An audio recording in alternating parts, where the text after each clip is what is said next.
नमस्कार दोस्तों, Aman Gupta mathematics and physics classes में आपका पुनः स्वागत है। आज हम आपके सामने एक नया टॉपिक लेकर उपस्थित हुए हैं। यह टॉपिक दोस्तों उन छात्रों के लिए बहुत ही ज़्यादा महत्वपूर्ण है जो छात्र पीएससी या कोई भी अन्य लोकल एग्ज़ाम या फिर व्यापम के एग्ज़ाम की तैयारी कर रहे हों या फिर सामान्य परीक्षाओं की तैयारी कर रहे हों, उनके लिए यह टॉपिक बहुत ही महत्वपूर्ण है दोस्तों। क्यों? क्योंकि इस टॉपिक से संबंधित एक सवाल, दो सवाल हमेशा पूछे जाते हैं। तो इस टॉपिक को बताने से पहले दोस्तों मेरा आपसे निवेदन है कि आप मेरे चैनल को सब्सक्राइब कर लें और आपको अगर वीडियो अच्छा लगे तो इससे छात्रों तक, विद्यार्थियों तक पहुंचाने में मेरा सहयोग करिएगा दोस्तों। अधिक से अधिक इसको शेयर करने की कोशिश कीजिएगा दोस्तों। चलिए आते हैं हम लोग आज का topic, solar spectrum and Fraunhofer line. Fraunhofer line जो है, फ्राउनहोफर रेखाएं जो हैं दोस्तों, बहुत ही इंपॉर्टेंट टॉपिक है। इससे पहले मैं आपको बता दूं कि सौर स्पेक्ट्रम क्या होता है। सूर्य प्रकाश से प्राप्त सभी स्पेक्ट्रमों को सौर स्पेक्ट्रम कहा जाता है दोस्तों।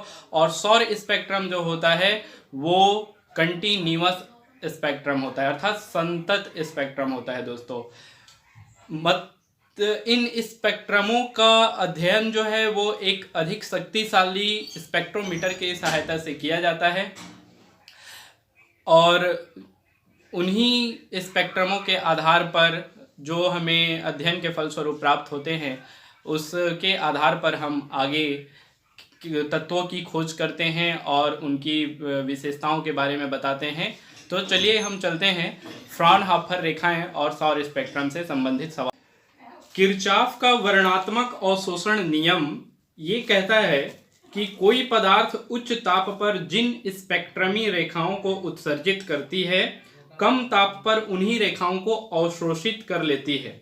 जैसे सोडियम वाष्प के स्पेक्ट्रम में दो पीली रेखाएं अगर D1 और D2 प्राप्त होती है तो श्वेत प्रकाश को ठंडी सोडियम वाष्प में से गुजारने पर स्पेक्ट्रम D1 और D2 को वही रेखाएं अवशोषित कर लेती हैं जो बाद में काली दिखाई देती हैं दोस्तों। सौर स्पेक्ट्रम की प्रारंभिक जो परिकल्पना की गई थी दोस्तों वो 1802 में वालेस्टन नामक भौतिक शास्त्री ने की थी। बाद में इसका विस्तृत अध्ययन 1817 में फ्राउनहोफर ने किया था। सौर स्पेक्ट्रम में पाई जाने वाली काली रेखाओं को फ्राउनहोफर रेखाएं कहते हैं मित्रों। जो सूर्य प्रकाश से प्राप्त स्पेक्ट्रम सौर स्पेक्ट्रम है उनमें जो काली रेखाएं पाई जाती हैं उन काली रेखाओं को ही फ्राउनहोफर रेखाएं कहते हैं।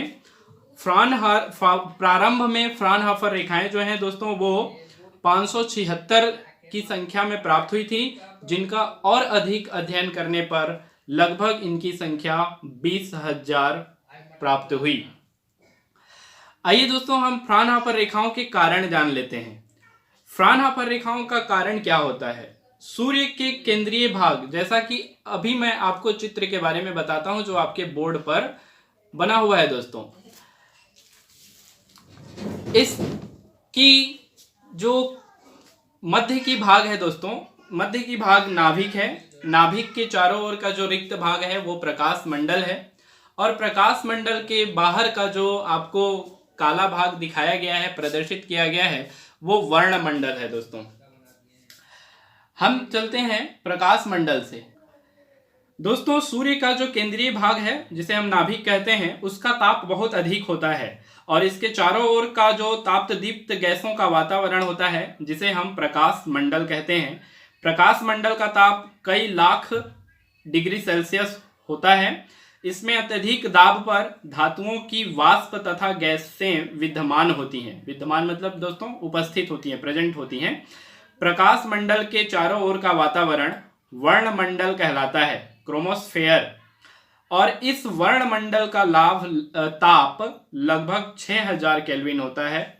वर्णमंडल में कई धातुओं की वाष्प तथा गैसें प्रकाश मंडल की तुलना में कम ताप तथा कम दाब पर उपस्थित होती हैं। ये जो डायग्राम है दोस्तों, ये पूरा डायग्राम वर्णमंडल है। प्रकाश मंडल को व्हाइट में दिखाया गया है और ये नाभिक है दोस्तों। नाभिक का भी टेम्परेचर बहुत अधिक होता है। प्रकाश मंडल में कई गैस तत्व जो है वो गैसीय और वाष्प रूप में उपस्थित रहते हैं और इसमें भी कई जो वर्णमंडल है इसमें भी कई प्रकार की गैसें और तत्व जो हैं वो विद्यमान रहते हैं, उपस्थित रहते हैं, प्रेजेंट रहते हैं। इनका टेम्परेचर लगभग 6000 केल्विन होता है दोस्तों, वर्णमंडल का टेम्परेचर, जबकि प्रकाश मंडल का टेम्परेचर लाख डिग्री सेल्सियस, कई लाख डिग्री सेल्सियस में पाया जाता है। चलिए दोस्तों आगे चलते हैं। प्रकाश मंडल से उत्सर्जित प्रकाश का स्पेक्ट्रम कंटिन्यूअस होता है, अर्थात संतत होता है, किंतु जब यह प्रकाश वर्णमंडल से गुजरता है तो उसमें उपस्थित विभिन्न तत्वों की वाष्प उन स्पेक्ट्रमी रेखाओं को अवशोषित कर लेती है, एब्जॉर्ब कर लेती है, जिन्हें अधिक ताप पर वे स्वयं उत्सर्जित करती है। अतः सौर स्पेक्ट्रम में काली रेखाएं आ जाती है और इन्हीं काली रेखाओं को फ्राउनहोफर रेखाएं कहते हैं।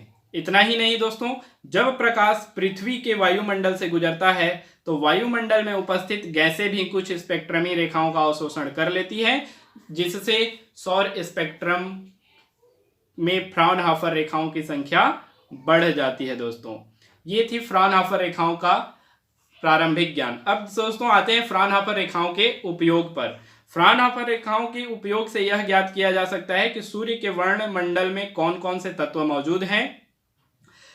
नई फ्राउनहोफर रेखाओं की सहायता से नए तत्वों की खोज की जा सकती है और फ्राउनहोफर रेखाएं किरचॉफ के वर्णात्मक अवशोषण नियम की भी पुष्टि करती हैं। दोस्तों तो इस प्रकार आज हम फ्राउनहोफर रेखाओं के बारे में पढ़ रहे थे। दोस्तों अब मैं आपको बता दूं कि इससे संबंधित और भी कई प्रकार के स्पेक्ट्रम होते हैं, जैसे उत्सर्जन स्पेक्ट्रम, अवशोषण स्पेक्ट्रम। उत्सर्जन स्पेक्ट्रम के भी 3 प्रकार होते हैं दोस्तों, अवशोषण स्पेक्ट्रम के भी प्रकार होते हैं।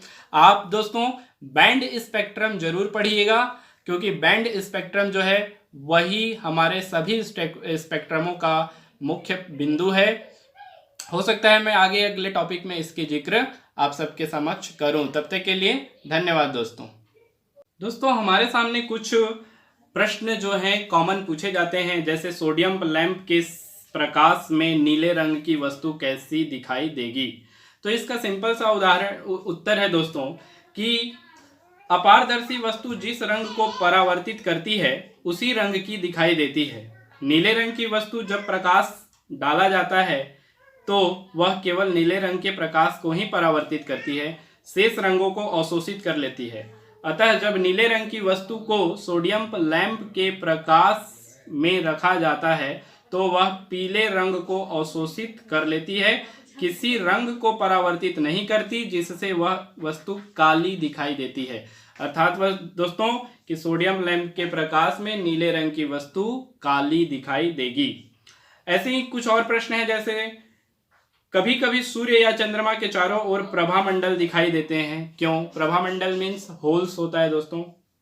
इसका सिंपल सा कारण है कि जब सूर्य या चंद्रमा पतले बादल से ढके होते हैं तभी प्रभामंडल या होल्स दिखाई देते हैं, क्योंकि बादल में बर्फ के ढेर सारे छोटे छोटे क्रिस्टल होते हैं और इन बर्फीले क्रिस्टलों से प्रकाश का अपवर्तन होता है।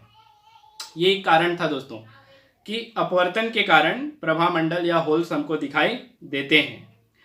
तीसरा सवाल है दोस्तों हमारे पास कि लोग ग्रीष्म ऋतु में सफेद कपड़ा एवं ठंड ऋतु में रंगीन कपड़ा पहनना पसंद करते हैं, क्यों?